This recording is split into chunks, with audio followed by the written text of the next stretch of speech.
Miss Alyssa here from Occupational Therapy. Some of you call me Mrs. Hilliard. I hope you're all doing well and staying safe and healthy at home. I really miss seeing you guys in person. Today we're going to do a little occupational therapy. I have my bins here, just like the bins at school. 1, 2, and 3. We're going to start with number 1. It has a hand strengthening activity. Number 2, we're going to cut and paste. And number 3, we're going to work on our self-help skills. So starting with number 1, today I have cups, and sometimes we use these at school too, so maybe some of you know how to do this already. So in order to work on our visual tracking skills, tracking left to right, and working on strengthening our hands and those little muscles in our wrist and forearm for writing, we are stacking cups. So you probably only need around 7 cups or 6 cups. Okay, and as you can see, I have my cups lined up, and the open side is on top. And then I'm going to take 1 cup and put it open side down like this. I don't know if you can see that. Okay, we're going to have a cup stacking race. So again, only use one hand and start left to right. So when I say 1, 2, 3, we're going to go on the count of 3. 1, 2, 3. You're going to take the cup and stack as fast as you can. Make sure you don't use your other hand. Great job.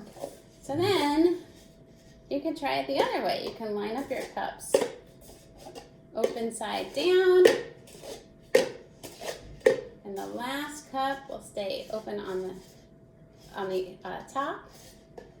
And as fast as you can, you're gonna stack your cups. Ready, set, go. 1, 2, 3, 4, 5, and 6. Good job. You guys can do that a couple times as a handwriting warm-up or as a scissor skills warm-up. It's a great activity, and it's fun to race somebody at home and try to win and stack your cups faster than they can. We're gonna put those away. We're done with bin number 1. We're going to work on bin number 2. So today, bin number 2, I'm going to show you what we need. We need something round that we can trace. We need scissors, some kind of straight edge. It doesn't have to be a ruler. It could be the side of a notebook or anything straight. A pencil, a marker, a glue stick, and I always keep tape handy in case the paper rips. So today we're going to make a sun since our theme is spring, and we're going to practice cutting out a circle after we trace it, cutting strips of paper while staying on the line, and then using a pencil to roll up those strips of paper. I'm going to start with yellow. You can use any color paper at home. I'm going to take my template and put it in the middle of the paper,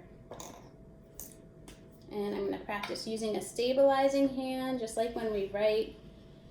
One hand always has to hold the paper still. And we're going to go around the template,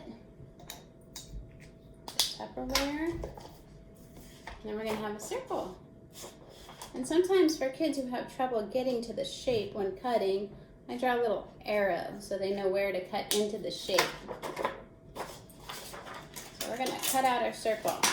And before we cut out our circle, I just want you guys to practice picking up the scissors the right way. So you're going to put the scissors right in front of you and look for the little hole. Your thumb's going to go in the little hole, and then the rest of your fingers will go in the big hole. And when you get a little bit better at cutting and it's easier for you, you can always keep your pointer finger out to kind of guide the scissors for cutting. All right, now we're going to cut and try to stay on the line. Remember, when you can't go anymore, you can stop and move that other hand to turn the paper.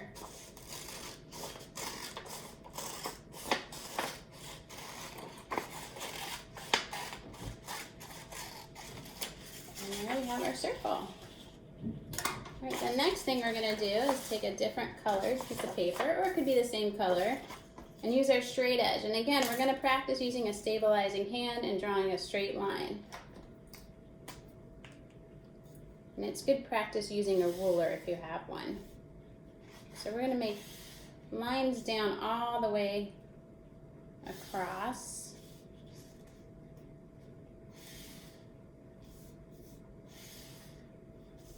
And by using a ruler, we can make sure they're all kind of the same size, which is nice. All right, so now you're going to count your lines. 1, 2, 3, 4, 5, 6, 7, 8, 9.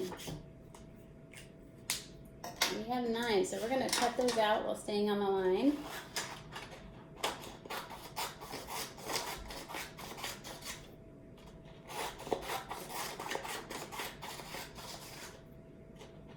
It'll be nice that we have a sun, because we have no sun outside.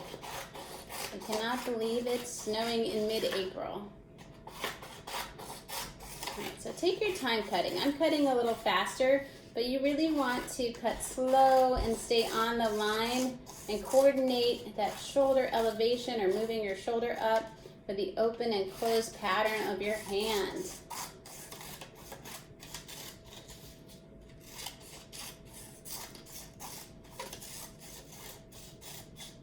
And there we go. So now we have 9 stripes of paper and a circle.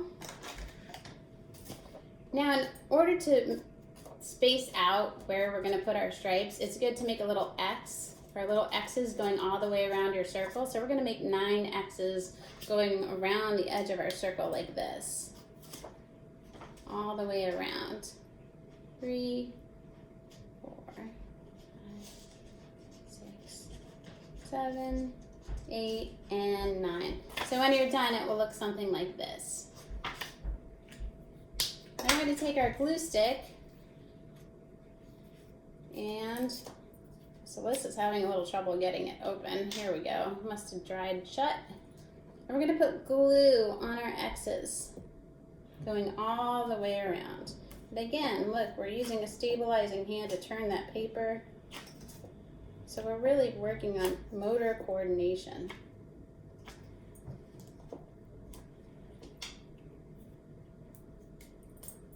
Always remember to put the cap on your glue so it doesn't dry out. Then we're going to take the edges of these stripes and press them onto the X's and push hard so it sticks.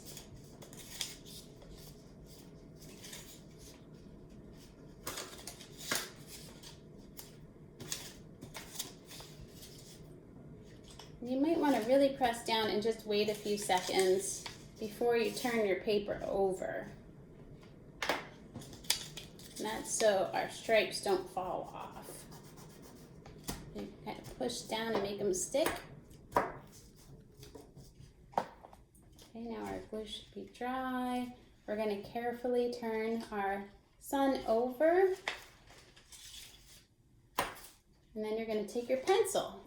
So you're going to hold your pencil sideways like this.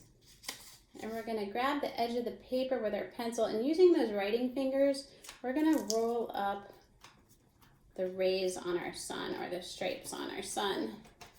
And this is great because this really is helping you to work on your finger muscles for writing. A lot of you guys use more than 3 or 4 fingers to hold your pencil. So this is great practice to not do that.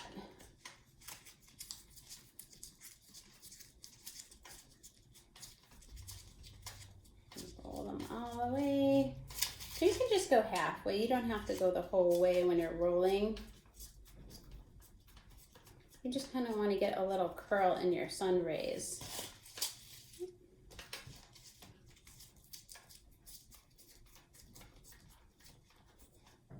You guys are doing a great job.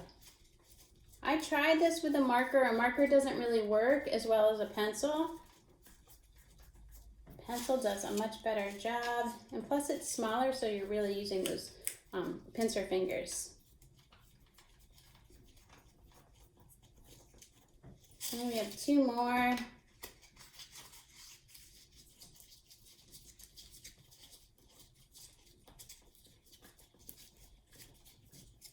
And the last one. Take your time so your paper doesn't rip.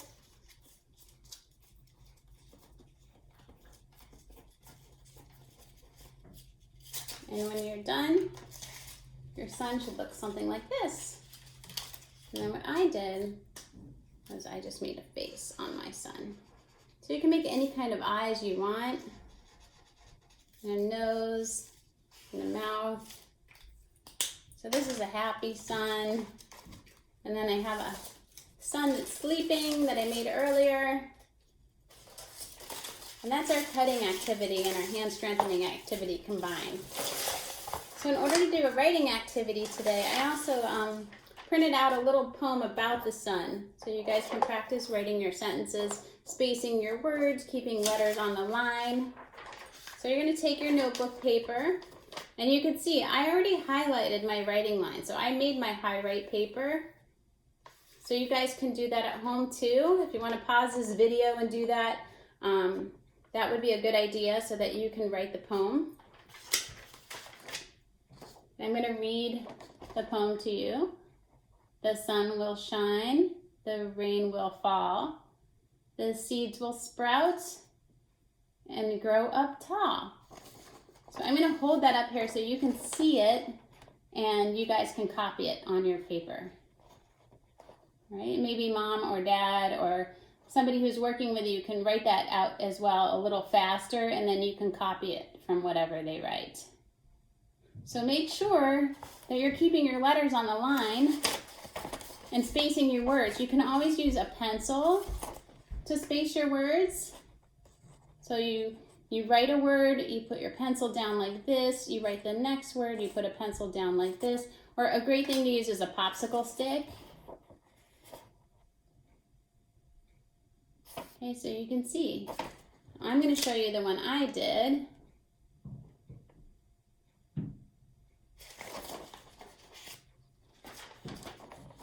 And you can kind of see what I look for in writing. So I want to make sure your letters are sitting on the line. You can see my capitals come all the way up to the top of the line. My lowercase letters only take up half of the line.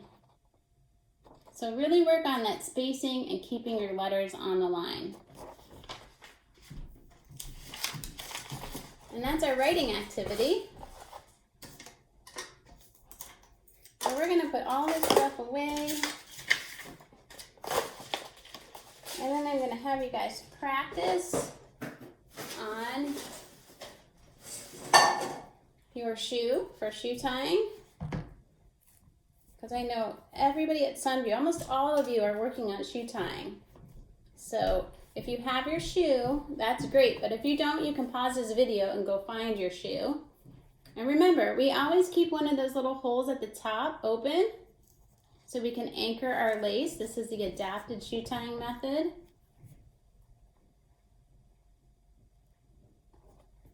And we'll be doing this week on our Zoom visit too, if you have a Zoom visit scheduled with me. Okay, so once you plug those in, you have your bunny ears. So I'll wait. You guys hold up your bunny ears. Oh, mine's a little tangled here. Okay. And then you're going to make that X. And then take the one that's behind, go down underneath, and pull. And then you're going to hold up your bunny ears a second time. And try to only use these fingers, these pincher fingers or writing fingers. Make an X again, and the one that's behind is going to jump down through the tunnel and pull. And I'm so proud of you guys for doing such a good job with shoe tying. So that's one way you can tie a shoe. The other way that we tie a shoe is the traditional way, or the way your mom and dad might have learned. And you're gonna crisscross your laces. It looks like I have paper stuck to me. Crisscross your laces. We'll try that again. Crisscross your laces. Hold up the laces and look for that X right here. And then take the lace that's behind and jump down through the tunnel. And gently pull. And then you're going to make one bunny ear. And then I put a little knot in this other lace.